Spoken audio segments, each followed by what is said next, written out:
அண்ணே அண்ணே ப்ளீஸ்ண்ணே உங்க கையில இருக்க பந்தை கொடுத்துருங்கண்ணே. அந்த பந்தோட விலை 12,000 ரூபாண்ணே. இப்படிதாங்க கிரிக்கெட் கமெண்டேட்டர்ஸ் எல்லாருமே ஒரு இளைஞர்கிட்ட வந்து பயங்கரமா கெஞ்சிருக்காங்க. இந்த ஒரு வீடியோ தான் சோசியல் மீடியால பயங்கர வைரலா ஷேர் ஆகிட்டு இருக்கு. இன்னைக்கு நம்ம வீடியோல இத பத்தி தாங்க வந்து பார்க்க போறோம். இப்ப டிஎன்பிஎல் மேட்சஸ் எல்லாமே நடந்துட்டு வந்துட்டு இருக்கு. இந்த மாதிரி டிஎன்பிஎல்ல ஒரு மேட்ச்ல தான் ஒரு சுவாரஸ்யமான சம்பவம் வந்து நடந்திருக்குங்க. திண்டுக்கல்ல வந்து மதுரை விசஸ் சேப்பாக் மேட்ச் வந்து நடந்திருக்கு. அந்த மேட்ச்ல மதுரை வந்து ஃபர்ஸ்ட் பேட்டிங் பண்ணி 191 ரன் வந்து எடுத்திருக்காங்க. எப்படியாவது இந்த ரன்னை சேஸ் பண்ணணும்னு சொல்லி சேப்பாக் ஸ்டார்டிங்ல இருந்தே நல்ல ஒரு ஆட்டத்தை கொடுக்க முயற்சி பண்ணாங்க. அந்த சமயத்துல வந்து பிரதோஷ் நின்னு ஒரு சூப்பரான இன்னிங்ஸ் வந்து கொடுத்தாருங்க. அப்ப அவர் அடிக்கும் போது என்ன ஆச்சு அப்படின்னா சிக்ஸர், ஒரு சூப்பரான சிக்ஸரை வந்து அடிச்சாரு. அவர் அடிச்ச சிக்ஸர்ல பால் வந்து கிரவுண்ட விட்டு அப்படியே வெளியே போயிருச்சுங்க. உடனே வந்து கமெண்டேட்டர்ஸ் எல்லாருமே அந்த ஒரு சிக்ஸை பத்தி தான் பேசிட்டு இருந்தாங்க. பாத்தீங்களா, வேற லெவல் ஷாட், எப்படி அடிச்சிருக்காரு பாருங்க. இவர் அடிச்ச ஸ்பீடுல பந்தே வெளியே போயிடுச்சுன்னு சொல்லி அவர் அடிச்ச சிக்ஸை பத்தி அவ்வளவு தூரம் பெருமையா பேசிட்டு இருந்தாங்க. ஆனா கொஞ்ச நேரத்துல அந்த சிக்ஸை மறந்துட்டு இன்னொரு யங்ஸ்டரை பத்தி பேச ஆரம்பிச்சிட்டாங்க. ஏன்னா இந்த ஒரு பால் வந்து எங்க போய் விழுந்திருக்குன்னு பாத்தீங்கன்னா கிரவுண்டுக்கு வெளியே ஒரு வயல்ல போய் விழுந்துருச்சு. அந்த வயல்ல இருந்த பந்தை வந்து ஒருத்தர் கையில எடுத்து வச்சுட்டு, இந்த பந்தெல்லாம் நான் கொடுக்க மாட்டேன், என்னோட வயல்ல தானே விழுந்துச்சு, இது எனக்கு தான் சொந்தம் அப்படின்னு சொல்லிட்டு ஆக்சன்லயே வந்து சொல்றாரு. இது எல்லாமே வந்து கேமரால வந்து கவர் ஆகுது.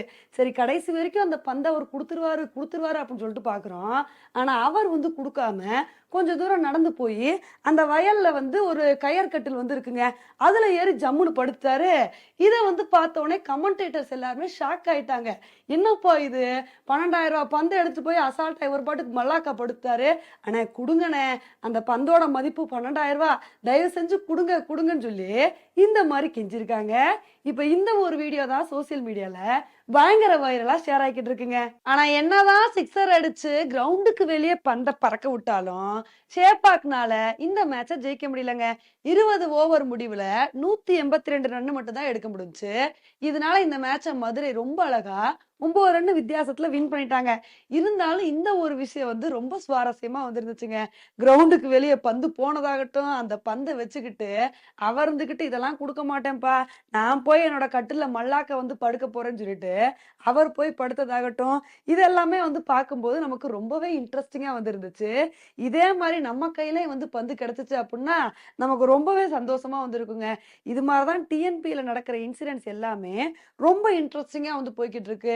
டிஎன்பிஎல் மேட்சஸ் இன்ட்ரெஸ்டிங்கா போகுதோ இல்லையோ, அதுல நடக்கிற சம்பவங்கள் வந்து நமக்கு அந்த அளவுக்கு ஆச்சரியத்தை வந்து ஏற்படுத்துது. இப்படிதான் கொஞ்ச நாளைக்கு முன்னாடி என்ன ஆச்சு அப்படின்னா, அஸ்வினையே மேன்கேட் விக்கெட் பண்ண ட்ரை பண்ணி மோகன் பிரசாத் அப்படின்ற பவுலர் ட்ரை பண்ணி அம்பையருக்கு வந்து பாத்தீங்கன்னா வார்னிங் வந்து கொடுத்தாரு. சோ இந்த மாதிரி இருக்கும்போது இப்ப அடுத்து இந்த மாதிரி ஒரு சுவாரஸ்யமான சம்பவம் வந்து நடந்திருக்கு. இன்னும் இந்த டிஎன்பிஎல் மேட்சஸ்ல என்ன மாதிரி சுவாரஸ்யமான சம்பவம் நடக்க போதோ தெரியல. பொறுத்து வந்து பார்க்கலாம் இனிமேல் வரப்போற மேட்சஸ் எப்படி இருக்கு அப்படின்னு சொல்லி. ஓகே ஃப்ரெண்ட்ஸ், இந்த ஒரு சுவாரஸ்யமான சம்பவத்தை பத்தி நீங்க என்ன நினைக்கிறீங்க அப்படின்றத என்னோட கமெண்ட் செக்ஷன்ல வந்து போடுங்க. இதே மாதிரி இன்னொடியில உங்களை வந்து மீட் பண்றேன். Bye friends.